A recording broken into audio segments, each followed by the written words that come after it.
Assalamualaikum, saya Khosiin, MPDC, peserta PKDP PTP UIN Raden Fatah Palembang, Angkatan 3. Di video kali ini kita akan menjelajahi dunia fermentasi makanan yang menakjubkan. Proses alami ini teman-teman telah mengubah bahan mentah menjadi makanan lezat dan bergizi selama berabad-abad. Siap-siap, karena kita akan membahas semua tentang fermentasi, mulai dari mikroba ajaib yang bekerja hingga manfaat luar biasa yang diberikannya bagi kesehatan dan cita rasa. Lupakan mantra dan trik sulap, fermentasi adalah tentang sains yang lezat. Sederhananya, ini adalah proses di mana mikroorganisme kecil seperti bakteri dan jamur bekerja keras untuk mengubah makanan kita.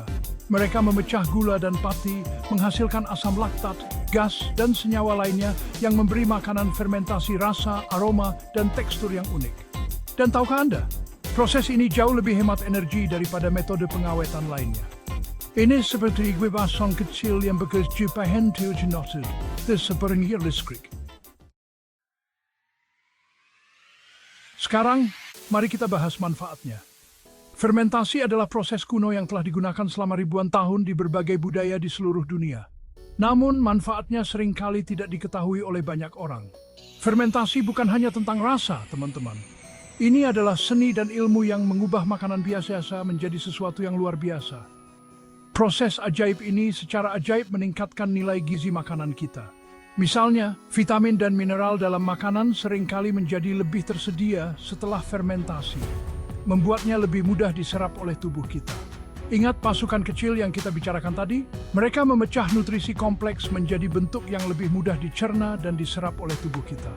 Mikroorganisme ini bekerja tanpa lelah untuk memastikan kita mendapatkan manfaat maksimal dari makanan kita. Dan bukan itu saja, fermentasi juga membuat makanan lebih awet, jadi Anda dapat menikmatinya lebih lama. Ini sangat berguna untuk mengurangi limbah makanan dan memastikan kita selalu memiliki makanan bergizi di tangan. Dan mari kita bicara tentang rasa. Fermentasi menambahkan kekayaan dan kompleksitas rasa yang tidak dapat ditandingi oleh proses lainnya. Setiap gigitan membawa kita pada petualangan rasa yang unik dan memuaskan. Bayangkan rasa asam yang menyegarkan dari yogurt, yang tidak hanya lezat tetapi juga baik untuk kesehatan pencernaan kita. Rasa gurih yang kompleks dari kecap yang menambahkan kedalaman pada setiap hidangan yang disentuhnya, atau aroma keju yang tajam, semuanya berkat fermentasi. Keju, dengan berbagai jenis dan rasa, adalah contoh sempurna dari bagaimana fermentasi dapat menciptakan keajaiban kuliner.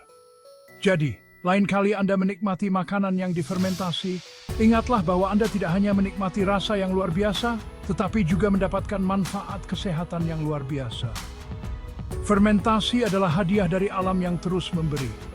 Dari kombucha yang menyegarkan hingga kimchi yang pedas, dunia fermentasi penuh dengan kejutan yang menunggu untuk ditemukan. Mari kita terus mengeksplorasi dan menghargai seni fermentasi ini. Terima kasih telah bergabung dengan kami dalam perjalanan ini. Sampai jumpa di petualangan kuliner berikutnya. Bab 3. Rahasia mikroorganisme, mengungkap faktor-faktor kunci dalam fermentasi. Dalam bab ini, kita akan menjelajahi dunia tersembunyi dari mikroorganisme yang memainkan peran penting dalam proses fermentasi. Sekarang, mari kita selami dunia mikroorganisme yang menakjubkan. Mikroorganisme ini meskipun tak terlihat oleh mata telanjang, adalah kekuatan pendorong di balik banyak makanan dan minuman yang kita nikmati setiap hari. Pasukan pekerja keras ini adalah pahlawan fermentasi, tetapi mereka membutuhkan kondisi yang tepat untuk berkembang. Tanpa kondisi yang ideal, mikroorganisme ini tidak akan mampu melakukan tugas mereka dengan efisien. Bayangkan seperti ini. Seperti kita, mikroba punya selera tempat tinggal, makanan, dan suhu. Mereka memerlukan lingkungan yang nyaman untuk tumbuh dan berkembang biak.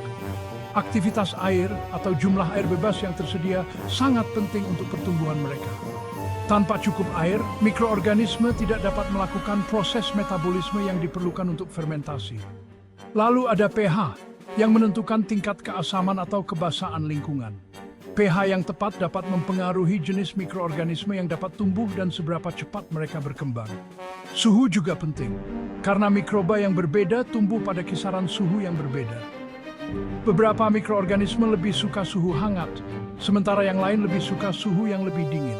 Dan tentu saja komposisi bahan dasar menyediakan nutrisi penting bagi mikroba kita untuk berkembang biak. Bahan-bahan seperti kedelai, gandum, dan sayuran menyediakan sumber energi dan nutrisi yang dibutuhkan mikroorganisme. Terakhir, keberadaan zat-zat tambahan seperti garam atau gula dapat menghambat pertumbuhan mikroorganisme yang tidak diinginkan, memastikan bahwa pahlawan fermentasi kita dapat bekerja dengan baik. Garam, misalnya, dapat mengontrol pertumbuhan bakteri patogen, sementara gula dapat memberikan energi tambahan bagi mikroorganisme yang diinginkan. Dengan memahami faktor-faktor ini, kita dapat mengoptimalkan proses fermentasi untuk menghasilkan produk yang lebih baik dan lebih konsisten. Fermentasi bukan hanya seni, tetapi juga ilmu yang memerlukan pemahaman mendalam tentang mikroorganisme dan lingkungan mereka. Jadi, mari kita terus belajar dan mengeksplorasi dunia fermentasi yang menakjubkan ini. Dengan pengetahuan yang tepat, kita dapat menciptakan makanan dan minuman yang tidak hanya lezat, tetapi juga bermanfaat bagi kesehatan kita. Terima kasih telah bergabung dengan kami dalam bab ini. Sampai jumpa di bab berikutnya, di mana kita akan membahas lebih dalam tentang teknik-teknik fermentasi yang inovatif. Sekarang saatnya untuk memperkenalkan beberapa bintang fermentasi.